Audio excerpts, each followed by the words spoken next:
मारने वाले से बचाने वाले का अधिक अधिकार। एक दिन राजकुमार सिद्धार्थ अपने चचेरे भाई देवदत्त के साथ बाग घूमने के लिए निकल पड़े। सिद्धार्थ का स्वभाव कोमल हृदय का था, लेकिन देवदत्त झगड़ालू और कठोर स्वभाव का था। सिद्धार्थ के स्वभाव के कारण सभी उसकी बड़ाई करते थे, लेकिन देवदत्त की कोई नहीं करता था। इसी वजह से मन ही मन देवदत्त सिद्धार्थ से जलता था। बाग में दोनों घूम ही रहे थे, तभी अचानक उन्हें एक हंस दिखाई दिया जो उड़ रहा था। हंस को उड़ता हुआ देखकर सिद्धार्थ बहुत खुश हुए ही थे, तभी अचानक से देवदत्त ने अपने कमान पर तीर चढ़ाया और हंस की तरफ छोड़ दिया। तीर सीधा जाकर हंस को लगा, जिससे वो छटपटा कर नीचे गिर गया और घायल हो गया। सिद्धार्थ ने दौड़ते हुए हंस को उठाया और उसके शरीर से बहते हुए खून को साफ किया, फिर उसे पानी पिलाया। इतने में देवदत्त वहां पर आ जाता है और गुस्से से सिद्धार्थ की तरफ देखते हुए बोलता है, सुनो सिद्धार्थ, इसे मैंने तीर मारकर नीचे गिराया है, ये हंस मेरा है, इसे चुपचाप मुझे दे दो।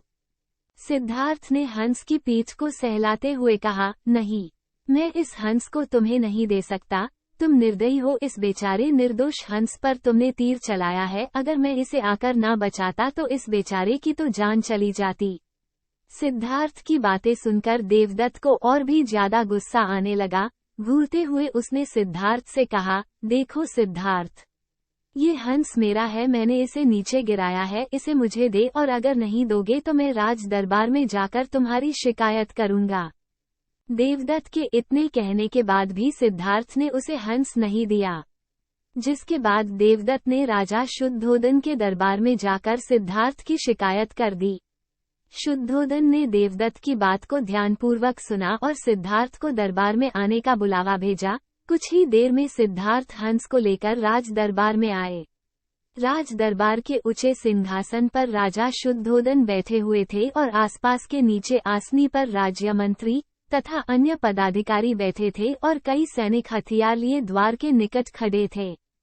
शुद्धोदन के प्रश्न करने पर देवदत्त सर झुकाए बोला, महाराज, इस समय जो हंस सिद्धार्थ के हाथ में है वो मेरा है, मैंने इसे तीर मारकर नीचे गिराया था। सिद्धार्थ ने उसे तुरंत उठाकर उस पर अपना अधिकार जमा लिया। कृपया मुझे मेरा हंस इससे वापस दिलाइए। फिर राजा शुद्धोदन ने सिद्धार्थ की ओर देखा और बोलने की ओर संकेत किया। सिद्धार्थ ने सर झुकाकर शांत स्वर में बोला, महाराज, ये बेचारा हंस एकदम निर्दोष है, बिना किसी को कष्ट पहुंचाया उड़ रहा था, तभी देवदत्त ने तीर मारकर इसे घायल कर दिया। मैंने इसका उपचार किया और इसके प्राण बचाए। मैं ये समझता हूँ कि प्राण लेने वाले से अधिक प्राण बचाने वाले का अधिकार होता है। मैं आपसे प्रार्थना करता हूँ कि यह हंस मेरे पास ही रहने दिया जाए। मैं इसे अच्छी तरह से स्वस्थ करके आकाश में उड़ा देना चाहता